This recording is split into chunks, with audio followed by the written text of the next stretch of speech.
In this video, we're going to take a look at PNG XEV Creator. So if I open this script, it's got three tabs, the same as the EXR Creator, and pretty much everything on every tab is the same. And we can see this by comparing some screenshots I took from the EXR Creator tab. So this is the first tab, the Prepare Check Camera, and as you can see, every single setting is actually the same, except that this has got the ask for help or share feedback on the forum, whereas the PNG XR Creator doesn't have. So I won't go through these options, as I've already done it in another video. Let's skip the second tab for now, and let's just go on to the third tab, Basic Save. So let's take a look at that one.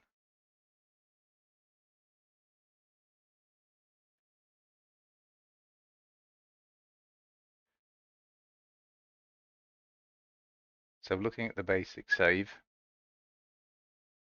files to process is the same, name for render, file presets the same, where will you save the presets is the same, overwrite warnings is the same, the basic save is the same, save settings as preferred settings or not is the same, and the preview of the selected file is the same.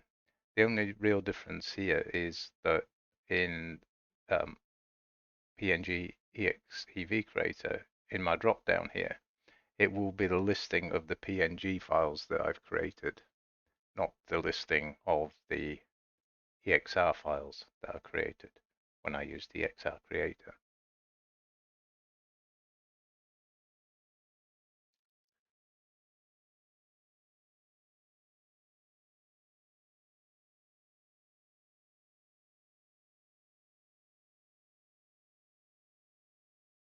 So looking at this tab, we've got name for PNG files instead of name for HDRI files, because with this script we're going to be creating PNG files, not HDRI or EXR files.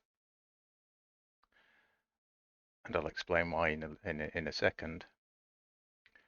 Then moving on down, we select a location and options to store the PNG files. It's the same as the location option for storing the HDRI files.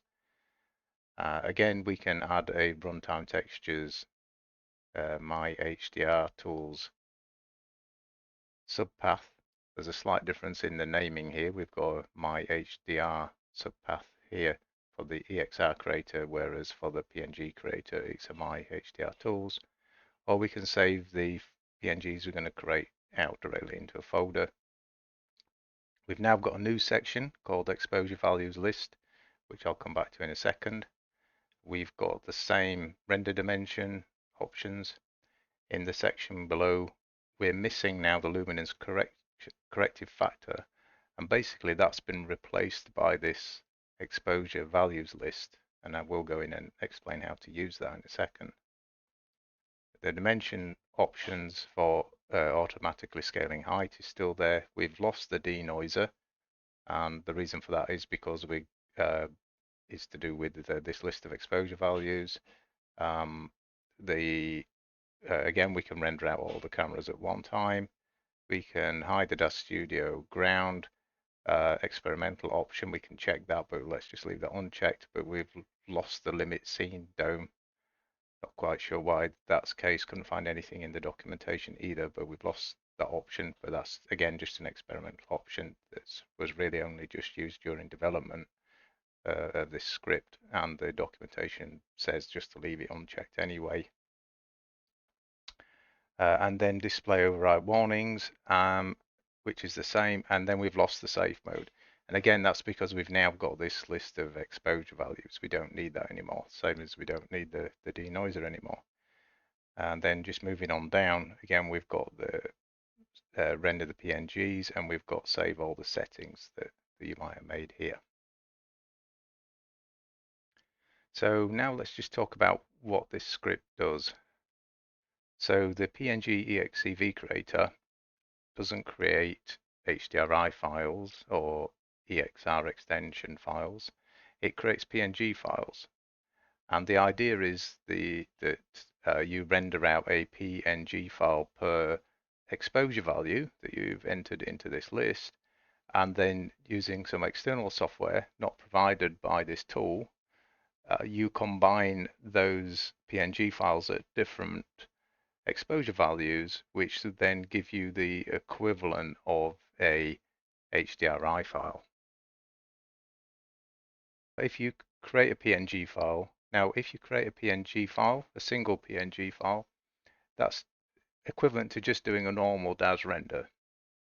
And what you're doing here is you're asking HDR Creator to render out, in this case, 1, 2, 3, 4, 5, 6, 7 PNG files at different exposure values. And then you're going to combine them together to create that high dynamic range image. And I would say that you should have at least 5 values here, possibly 7, and you should have an exposure range probably ranging from 0 as the nominal exposure value to 15 or minus 15, and then that should give you a very high dynamic range when it comes to lighting, and also when these are combined it will give you a very high dynamic range image. I should also say that using this method does overcome some of the issues that you might find with the EXR creator script, whereby if you've got scene lights that are interfering with your your HDRI render, or you've got fog or mist that is interfering with your HDRI render, you can't get a good enough quality render, then what you should do is use the PNG EXEV creator script, this script. Create PNG files, as I'm about to demonstrate, and then use external software to combine them into a HDRI file. So in order to demonstrate this process, I'm going to use my ultra scenery scene that I used in a previous video.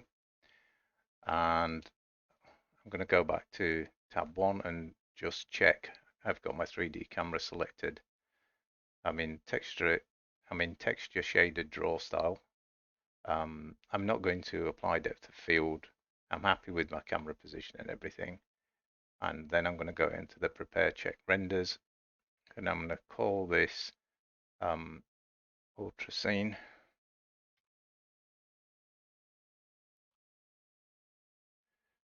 PNG, and I'm going to save it in my DAS 3D library, and I'm going to put it in runtime textures, my HDR tools. I'm going to keep the exposure values I entered here. I think when you first time launch this script, there's possibly nothing here, or maybe just one value.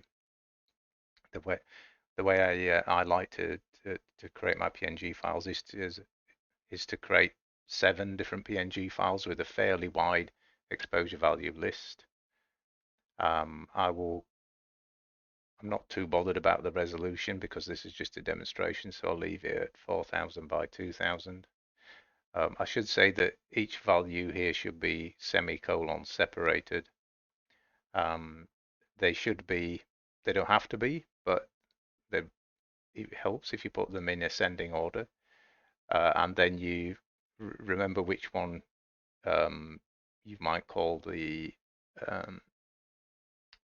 exposure value 0, the kind of nominal value, which I always put as 0. Again, we can play around with exposure value here, but it only changes the exposure value of what we're seeing in the DAS viewport. We can change the dome radius and ground texture scale just like we could have done in the EXR Creator, but we'll just leave those the same. We'll keep the automatically rescale height. We've only got the one camera, so we don't need to check this option. We won't enable this experimental feature, and we'll just display overwrite warnings. And then we'll just hit render, and we'll come back when this is finished to see what we have.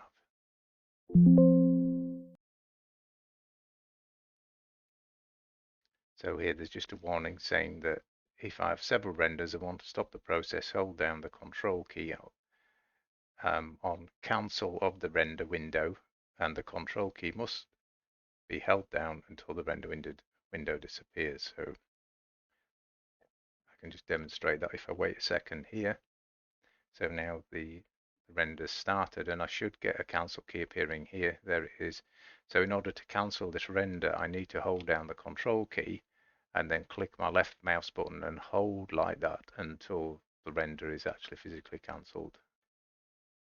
Now I'm going to pause the video.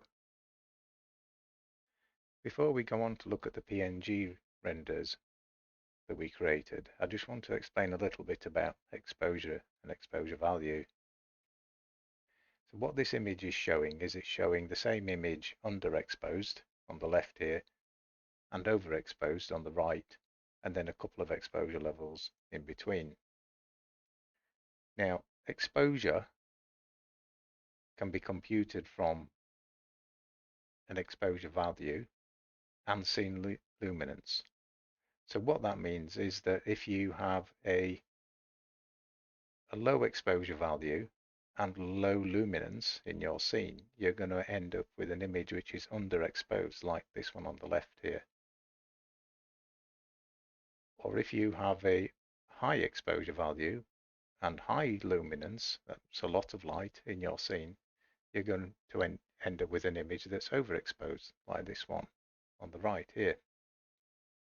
What we want to try and achieve is, when we set the exposure values in PNG EV Creator, is a PNG file that has the correct level of exposure, or at least approximately the correct level of exposure, because we can adjust it later in Dash Studio, which would be this one here at 101/125 seconds.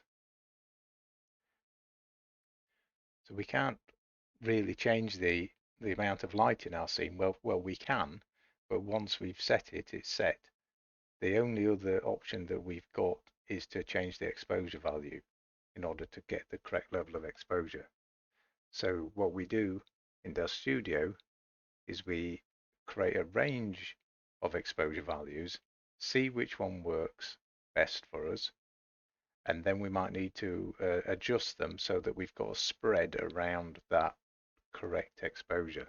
Just let me go in and show that. So here we've set 7 different exposure values, -15 through to +15. Now, I'm just guessing that these will give me the correct, at least one of these will give me the correct level of exposure that I want. Now, if I go in and look at the PNG files that were created from these 7 different exposure values, you can see here, let's make them a little bit larger. Most of them are massively overexposed. There's only 2 that are showing me any usable image, but this one's overexposed and this one's underexposed. So I would say my nominal value for exposure value, or EV, in this scene is somewhere between 10 and 15. Now, based on what I used for EXR Creator, I would guess that it is round about 13, because 13 is the normal exposure value. So, and that, and when I used it for EXR Creator, it created a scene of an acceptable level of exposure. So what I need to do is kind of go in here and make my center value 13. And then if I want a value of, say, 5 above, this needs to be 18, and then 5 above that needs to be 23.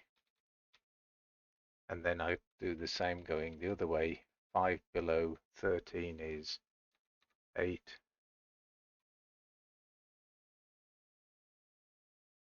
5 below that is 3.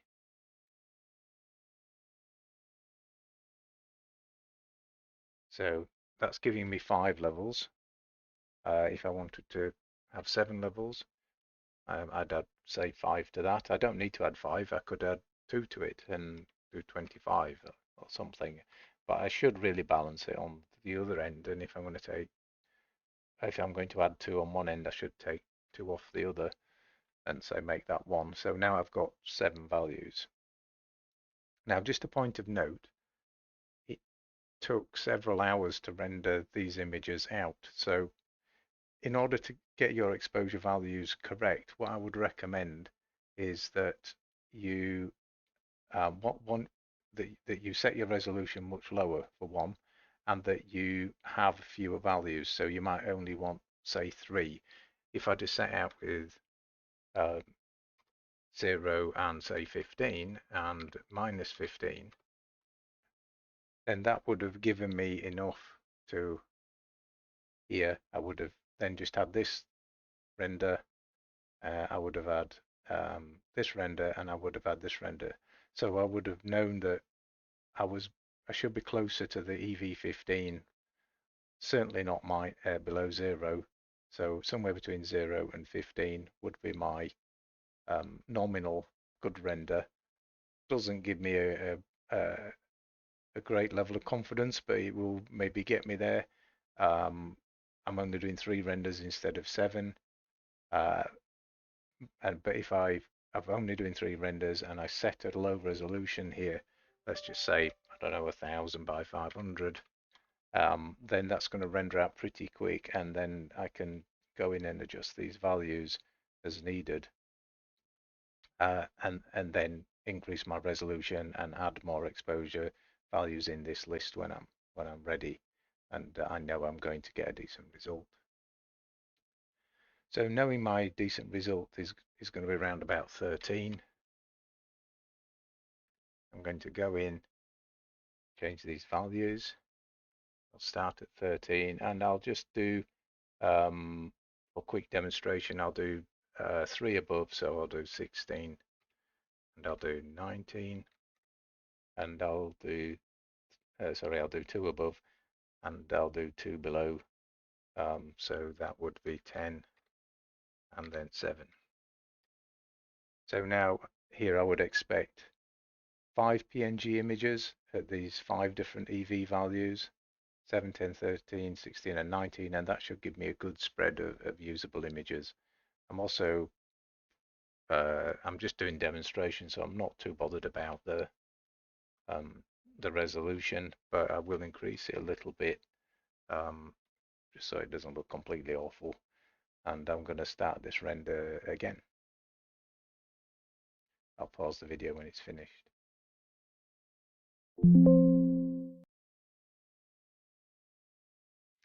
I will end up overwriting some of these files because I've used the value 10 before, so that one will get overwritten, but that's fine.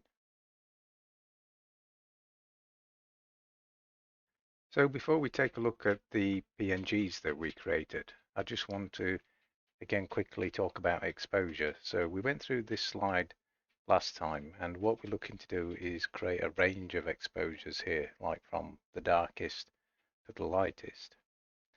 If we deep dive into this a little bit more and we look at exposure value, then in photography, dynamic range is measured in exposure value differences, which are also known as stops in a normal camera.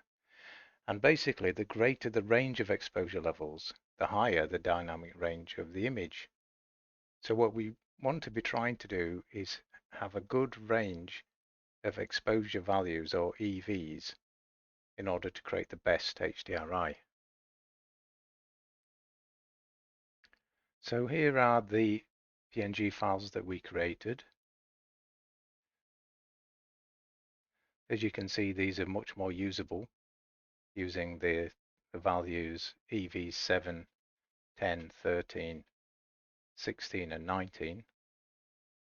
We could also use the EV15 and the EV5 that we created before, because there's something there, they're not just pure white. We could use them, but I'm not going to, just because it will just speed up this process a little bit.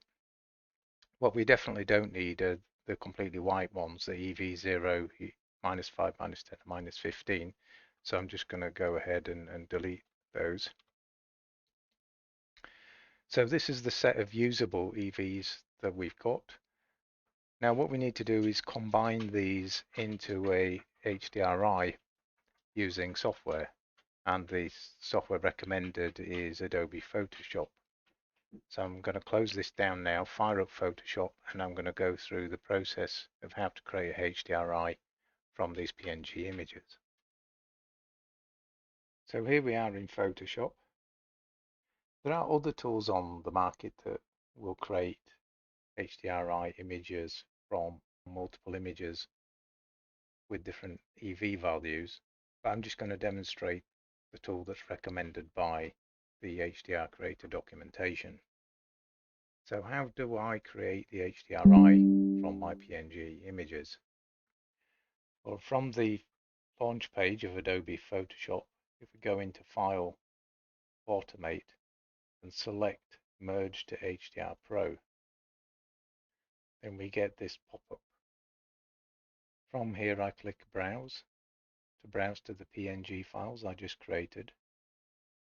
To do this I'm going to go the long way round, See Users, Public Documents, My 3D Library, Runtime, Textures, and then the My HDR Tools. Now I've got all my images. I'm going to select the 7, the 10, the 13, the 16 and the 19. I could include the 15 and the 5, but I'm just selecting those 5 that I created out on the last run. And now I go ahead and open those, and then I get them in the list here. I want to make sure that attempt to automatically align source images is unchecked, and then I click OK.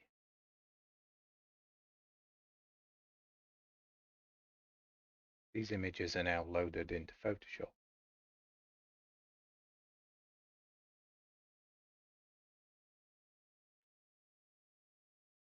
So I've got all of my 5 images loaded into Photoshop, and I also get this little pop-up which allows me to browse through my 5 images at different exposure value settings and then do a manual adjustment on the exposure of each one.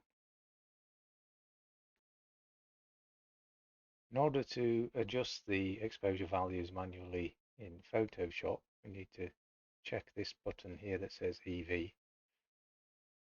What we need to do then is find the image which is closest to the mid exposure level that we want, which is probably this image. And then we need to we could leave this value here at 9.74, but we need to change it for all the other images. So the best thing to do probably is to make this one 0. And then what we need to do, we note here that this was originally EV13.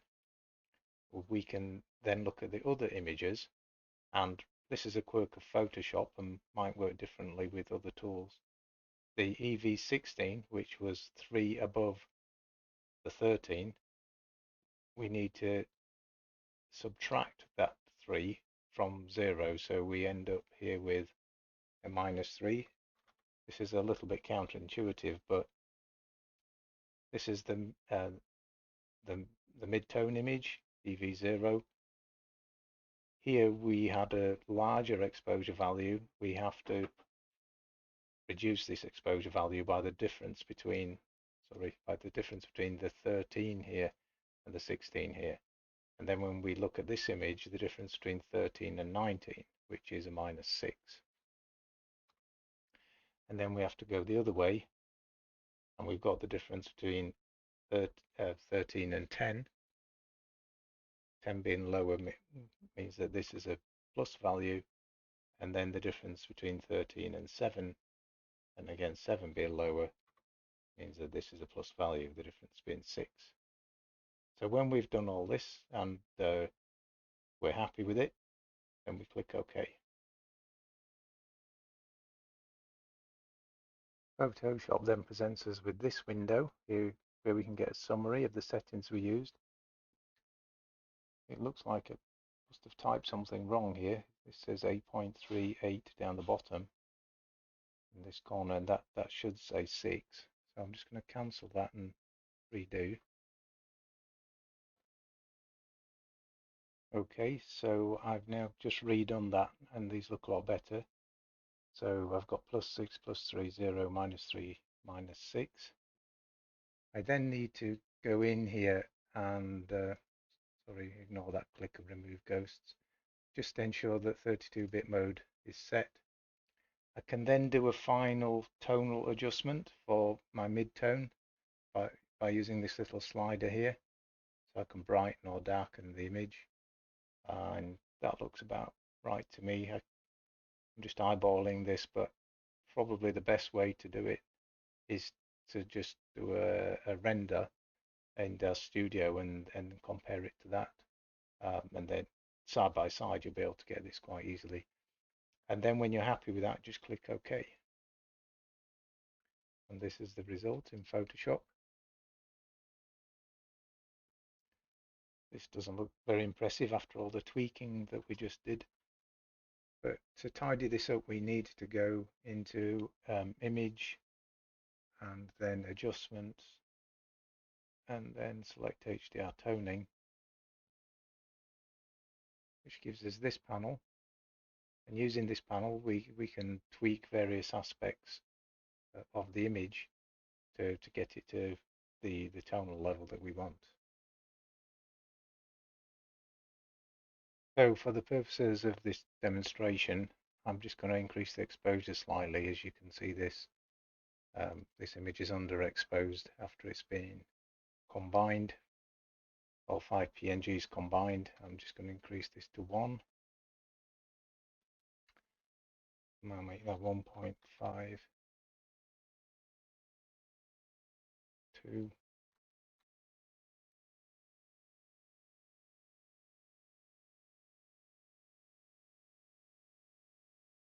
and I'm not an expert on this area, how to get this perfect, so I'm just going to leave this at that and click OK.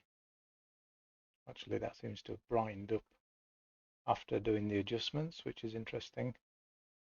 So you might need to experiment with this a little bit. So this is actually a HDRI image, and we can go and save it out as such by going to File, Save As, and then selecting OpenEXR. And I'm going to put this in the same runtime textures subfolder as I put our other HDRIs that we created using EXR Creator. And I'm going to call this one Ultrascene HDRI. Hit save. And now we've got our HDRI created from our 5 PNG files. I'm just going to go in, create a new DAS scene, and load this HDRI and see what it looks like. So here I have a brand new DAS scene, and in this folder here I have my Ultrascene HDRI that I've just created. Now in order to load this, I need to create an environment within DAS Studio. So I just do that again, create, then go down to environment options nodes, select, and then accept, and then that provides me some environment options. So what that means is when I go to render settings, I've now got this environment that I can go in and I can change the HDRI on this environment. And quite simply, in order to do that, I can just grab our HDRI and drag and drop it in there. And then to see this HDRI, I turn Dome on and make sure that I'm in NVIDIA iRay. And then we have our HDRI that we created from PNG files. Looks a little bit blurry to me, and we've also got some spots. So obviously, using this method has its drawbacks as well, in that you probably need to play around with things a little bit more in order to get the best quality. Although, to be fair, and this could be a big contributor, if you recall, I had a very low resolution. I only had 2000 by 1000 HDRI, and that in itself would certainly contribute to the blurriness, but I'm not sure about the spots. A high resolution might reduce the spots as well. So you may just need to play around with this a little bit, but at least you've now been through the process of how to create an HDRI from PNG files when you use the PNG EXEV creator in DAZ Studio. Finally, I'd like to say thank you for watching this video tutorial series on HDR Creator. I hope you've enjoyed it, and I hope you find it useful.